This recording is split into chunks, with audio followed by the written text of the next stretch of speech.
नमस्कार दोस्तों, मेरे YouTube चैनल सही बोलता पर आपका स्वागत है। दोस्तों, कट्टरवाद बहुत ज़्यादा फैल रहा है। धर्म के नाम पर तो कट्टरवाद फैल ही रहा है, फिर धर्म के अंदर भी एक विज्ञान हो गई और एक धार्मिक कर्मकांड हो गए। इसके ऊपर भी कट्टरवाद फैल रहा है। कुछ लोग पूरी तरह से सिर्फ जो अपना कर्मकांड है उसी को सब कुछ मानते हैं। वो कहते हैं कि विज्ञान इसके आगे कुछ भी नहीं है, और कुछ लोग सिर्फ विज्ञान को सही मानते हैं। उनका मानना है कि जो भी धार्मिक कर्मकांड है वो कुछ नहीं है। साइंस और धर्म को एक दूसरे का दुश्मन न माने, एक दूसरे का पूरक मान के चले, क्योंकि कुछ सवालों के जवाब साइंस से मिलते हैं तो कुछ सवालों के जवाब धर्म से मिलते हैं। अब साइंस क्या करती है, विज्ञान क्या करती है? विज्ञान का जो काम है वो हम कुदरत ने बनाए हुए हैं, उन नियमों को सामने लेके आना और उन नियमों का फायदा उठाते हुए नई टेक्नोलॉजी का निर्माण करना, जिससे कि आदमी का जीवन सुखद बने। और जो कुदरत के नियम हैं उनको समझने की कोशिश करना, ये विज्ञान का काम है। मगर हमारे सामने सिर्फ फिजिकल वर्ल्ड नहीं है, हमारे सामने सिर्फ भौतिक संसार नहीं है, हमारे सामने एक मानसिक संसार भी है। तो मानसिक संसार के सवालों के जवाब कहां से मिले? उसके लिए हमें अध्यात्म में आना पड़ेगा। मानसिक सवालों के जवाबों के लिए भी नियमों के बारे में जानकारी निकाली गई। उन नियमों का जहां पर संकलन किया गया उसे मनोविज्ञान कहा गया। हकीकत में कुदरत ने जो नियम बनाए हैं, भगवान के जो नियम बनाए हुए हैं, उन नियमों को सामने लाने का काम विज्ञान करती है और उनको क्रमबद्ध करने का काम विज्ञान करती है, ताकि आने वाली पीढ़ियों को उसकी जानकारी मिलती रहे। मगर क्योंकि इंसान सारे सवालों के जवाब भौतिक संसार में नहीं खोज पाता, तो उसको फिर आत्मिक संसार, अध्यात्म संसार में उतरना पड़ता है, वहां पर उसको आना पड़ता है। इस प्रकार विज्ञान और अध्यात्म एक दूसरे के पूरक हुए, वो एक दूसरे के दुश्मन बिल्कुल भी नहीं है। दो तरह के व्यक्ति सामने आते हैं, आस्तिक व्यक्ति और नास्तिक व्यक्ति।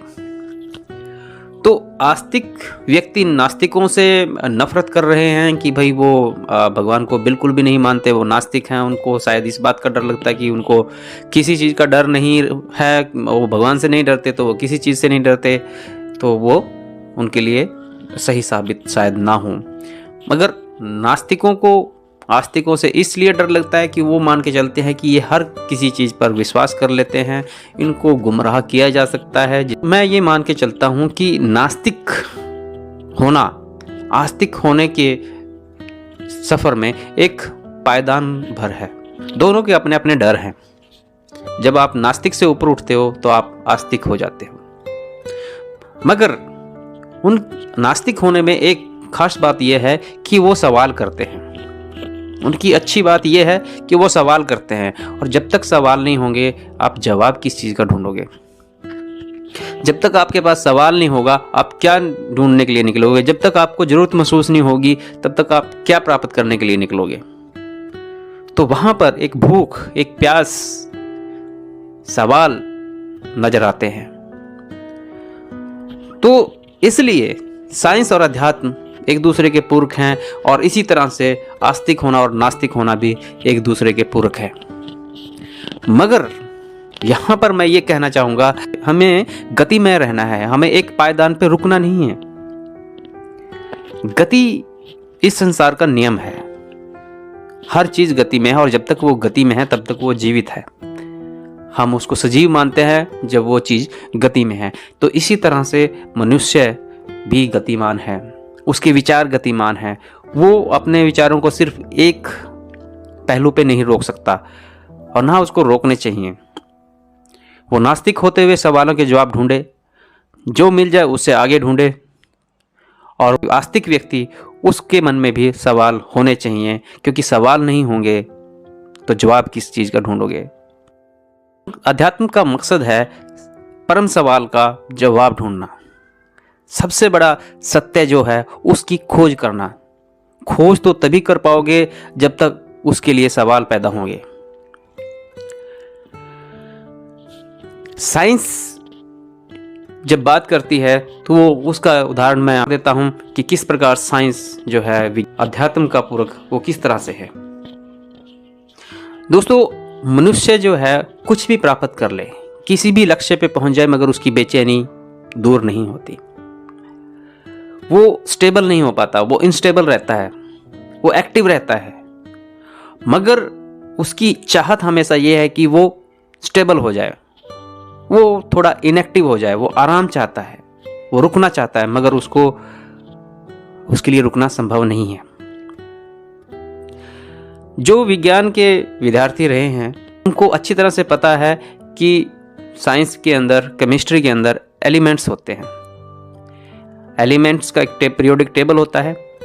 पीरियोडिक टेबल में एक ही कॉलम ऐसा है जहां की सारे के सारे एलिमेंट्स इनएक्टिव हैं, वो स्टेबल एलिमेंट्स हैं, वो फ्री फॉर्म में मिलते हैं, वो किसी के साथ भी रिएक्शन नहीं करते, मतलब वो स्टेबल हैं, वो कोई एक्शन रिएक्शन उनका नहीं होता।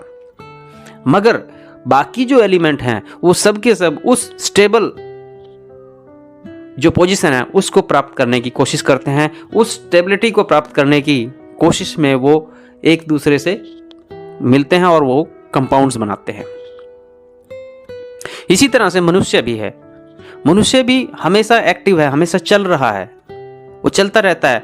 उसमें एक बेचैनी रहती है और वो बेचैनी तब तक रहती है जब तक परमपिता परमात्मा के खुद दर्शन ना हो जाए, जब तक उसकी संतुष्टि ना हो जाए, उसके हर सवाल का जवाब उसको ना मिल जाए, तब तक वो चलता रहता है।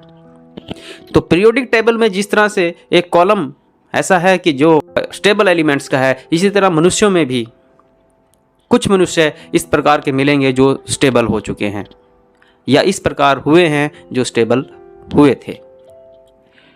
उन्हीं को हम अवतार कहते हैं, उन्हीं को हम भगवान का दर्जा भी देते हैं, क्योंकि उन्होंने परमात्मा दर्शन के साथ साथ वो सब प्राप्त कर लिया जो परमात्मा की जो विशेषता है वो उनके अंदर आ जाती है, तो उनको हम परमात्मा का ही स्वरूप बताते हैं। तो हर मनुष्य उस स्टेटस को पाना चाहता है, हर मनुष्य वो वहां तक पहुंचना चाहता है। संतुष्टि उसको तभी मिलती है जब वो उस परम सत्य का जवाब पा जाता है। तो यहां पर जो सबसे बड़ी दिक्कत आती है कि जो ये कॉन्फ्लिक्ट नजर आ रहा है, जो ये संघर्ष आस्तिक नास्तिक का, एक धर्म से दूसरे धर्म का जो नजर आ रहा है, इसका कारण क्या है? इसका कारण यह है कि हम लोग अभी उतना ज्ञान प्राप्त नहीं कर पाए। हम पूरी तरह से अपनी बात दूसरे को नहीं समझा पा रहे हैं, और जब हम अपनी बात दूसरे को पूरी तरह से नहीं समझा पाते, हम उसकी संतुष्टि नहीं कर पाते, उसके सवालों का जवाब नहीं दे पाते, तो हमारे अंदर गुस्सा पैदा हो जाता है। हमारे गुस्से को देख के दूसरे में गुस्सा पैदा हो जाता है, इसलिए यहाँ पे कॉन्फ्लिक्ट आता है। मगर जो व्यक्ति परम सत्य की जानकारी प्राप्त कर चुका है, उससे आप कोई भी सवाल पूछेंगे वो क्रोध नहीं दिखाएगा, क्योंकि उसकी नज़र में आप राही हो, आप मुसाफिर हो, और मुसाफिर कभी अगर भटकेगा तो वो सवाल तो पूछेगा ही। कभी उसको लगेगा कि ये रास्ता सही मंजिल पे नहीं जा रहा है तो वो जानकारी लेगा ही। और यदि कोई व्यक्ति ऐसा है कि जो चल ही नहीं रहा है, तो उसको क्या मतलब है ये रास्ता कहीं जाता है या नहीं जाता है, या ये रास्ते में कुछ दिक्कत आएगी या नहीं आएगी, आएगी तो उसको कैसे दूर किया जाएगा, उससे इस मतलब ही नहीं है, तो वो आपसे पूछेगा भी नहीं। इसलिए जो संत जन हैं वो किसी के सवालों से कतराते नहीं, वो सवालों के जवाब देते हैं। वो आपको आपका जो भी सवाल होगा उसका जवाब देने की कोशिश करते हैं। फिर यहाँ पर कुछ सवाल ऐसे भी आ जाते हैं कि जिनका जवाब देना मुश्किल है, और मेरी नज़र में उन सवालों को उठाना भी सही नहीं है। सवाल सृष्टि को कैसे बनाया गया, सृष्टि कब रची गई और सृष्टि को बनाने वाला यह परमात्मा कहाँ पर रहता है। तो ये सवाल मेरी नज़र में सही नहीं है। इन सवालों को जवाब देने के लिए जब कोशिश की गई, जो जवाब थे वो गलत साबित हुए और उन सवालों के जवाब गलत साबित होने की वजह से उन धर्मों पे, उन धार्मिक ग्रंथों के ऊपर एक संशय पैदा हुआ। और जब किसी किताब में 2 लाइनें भी ऐसी मिल जाती हैं जिस पे संशय होता है, तो एक अच्छा विद्यार्थी उस किताब को पढ़ नहीं पाएगा, क्योंकि उसको लगता है कि अगर 2 लाइनें गलत हैं तो हो सकता है कि और लाइनें भी गलत हों। सृष्टि कैसे रची गई, इसका जवाब परमात्मा आपको क्यों देना चाहेगा। जो संत हुए, जो अवतार हुए, उनको भी इतनी ही जानकारी दी गई परमात्मा के द्वारा कि जो इस संसार के लिए जरूरी है, जो उनके लिए जरूरी है। अननेसेसरी की, अनावश्यक जानकारी की तो किसी को अगर उनको जरूरत नहीं है तो परमात्मा देता भी नहीं है। तो इसलिए वो उस सवाल का कोई फायदा नहीं है, उसका कोई मतलब नहीं है। मगर उस सवाल का जवाब देने की कोशिश की गई और उस कोशिश में काफ़ी, जब मैं धार्मिक ग्रंथ पढ़ता हूँ तो वहाँ पे मुझे नज़र आता है कि वो किस तरह से उस सवालों के जवाब दिए गए, उसकी वजह से लोगों के अंदर संशय पैदा हो जाते हैं। और जब उसके थोड़ा सा भी संशय पैदा होता है तो वो संशय बढ़ता चला जाता है। इसलिए उस सवाल के जवाब की कोई ज़रूरत नहीं है। तो मेरा कहने का मकसद सिर्फ इतना है कि सहन शक्ति अपने अंदर पैदा करें, एक दूसरे को समझने की कोशिश करें। सब उस परमपिता परमात्मा की संतान हैं, सब उसके बच्चे हैं, सबको मिलजुल के रहना है और परम सत्य की पहचान सबको मिलजुल के करनी है। एक दूसरे की सुनो, समझो, कुछ कमी है समझा दो, नहीं समझ में आता है क्रोध मत करो, गुस्सा मत करो। वो आपको उसके लिए लड़ने की ज़रूरत नहीं है, वो खुद अपने आप संसार को एक जिस शेप में वो लाना चाहता है वो खुद भी उसके लिए कोशिश करेगा। आप बेचैन ना हों, आप अपने अंदर बेचैनी पैदा ना करें, वो सबसे सही रहेगा। सबसे पहले अपना उद्धार है, आप अपने उद्धार के साथ ही दूसरों का उद्धार करने की क्षमता अपने अंदर पैदा कर सकते हैं। तो अपने उद्धार की कोशिश सबसे पहले करें। उसके बाद, क्योंकि आपका अगर उद्धार हुआ तो आप सवालों के जवाब देने की स्थिति में आ पाएंगे, तब आप उन पथिक को आप मार्गदर्शन दे सकते हैं।